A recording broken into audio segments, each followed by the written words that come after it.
When Emma said those words, her voice didn't tremble. Mine did. Evolve or leave, she repeated. Eyes locked on mine across the kitchen table. Her tone was calm, too calm, the way you talk to someone about rearranging furniture, not dismantling a marriage. The clock on the wall ticked louder than usual. Our dog, Max, shifted awkwardly under the table, as if even he sensed the world tilting off balance. I stared at her, trying to make sense of what she just said. What do you mean, an open relationship? I finally managed. Emma sighed and ran her hand through her hair. The same nervous habit she used to have before big exams back in college. But this wasn't nerves. This was conviction. I've been exploring who I am, she said carefully. And I've realized I'm bisexual. I don't want to deny that part of myself anymore. I still love you, Mark. But I also want the freedom to connect with women. My throat tightened. So what, you want to date other people while we're married? She nodded slowly. Yes. I think it's possible to love more than one person. You should be open to it too. It could make us stronger. Stronger? My hands clenched into fists under the table. How do you even respond to that? To your wife casually rewriting the rules of marriage while you're still trying to remember how to breathe. I met Emma in college. She was fiery, brilliant, and free-spirited in a way that both terrified and fascinated me. I was drawn to her like a moth to a flame. Back then, she used to say, "I'll never be one of those people who live half a life." I thought it was poetic. I didn't realize one day that line would be the nail in the coffin of everything we'd built. We'd been married for 6 years now. We had a little apartment filled with memories, burnt pancakes, inside jokes, our wedding photos lining the hallway. But that morning, sitting across from her, all of it felt suddenly distant, like I was staring at a life that belonged to someone else. I don't understand, I said after a long silence. Are you saying you don't love me anymore? Emma's eyes softened, but her words didn't. No, I do love you. That's the point. But love doesn't have to be confined. We can expand it. I laughed bitterly. Expand it? You mean share it? She frowned. It's not about sharing, it's about freedom. You can see other people too if you want.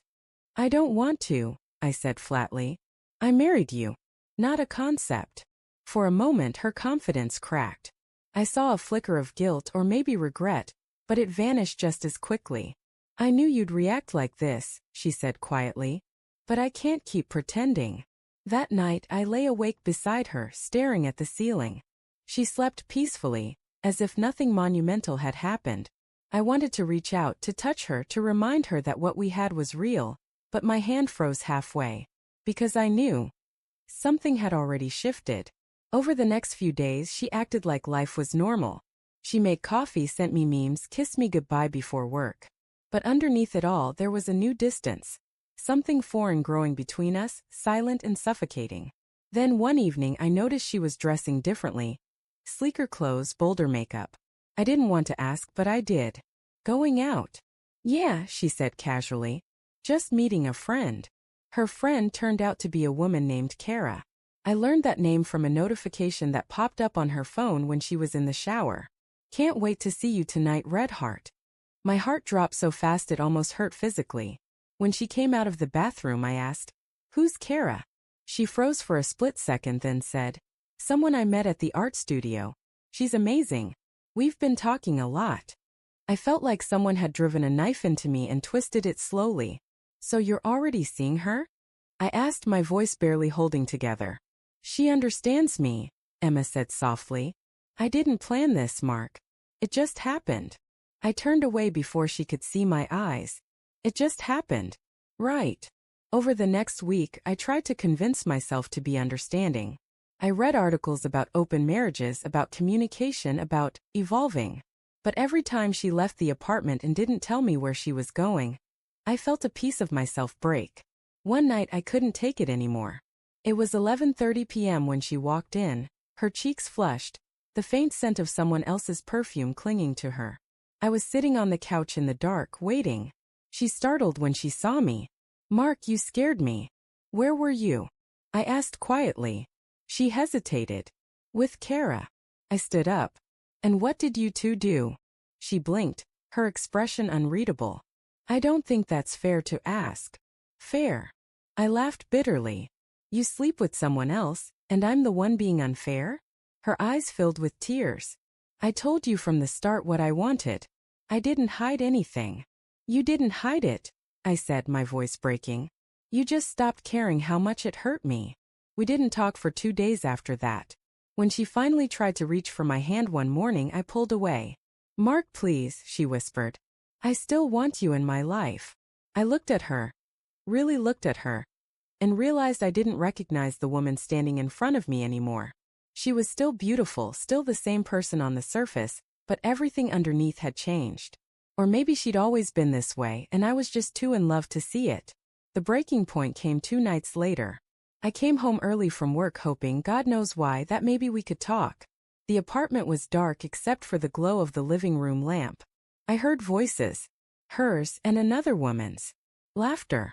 Something inside me told me not to go in. But I did anyway. They were curled up on the couch, her hand brushing Kara's cheek, the same way she used to touch mine. The world seemed to slow down, sounds fading into nothing but the pounding of my heart. Emma turned when she saw me, her smile dying instantly. Mark. I didn't say a word. I just stared at them, then turned and walked out. I heard her call my name, but I kept walking. Down the hall, out the door, into the cold night air that bit through my shirt and burned my lungs, but at least it was real. I stayed at a friend's place that night. Stared at the ceiling again. Only this time there was no confusion, just a hollow kind of clarity. In the morning I went back to the apartment. She was waiting for me at the kitchen table. Eyes red, lips trembling. Please don't hate me, she whispered.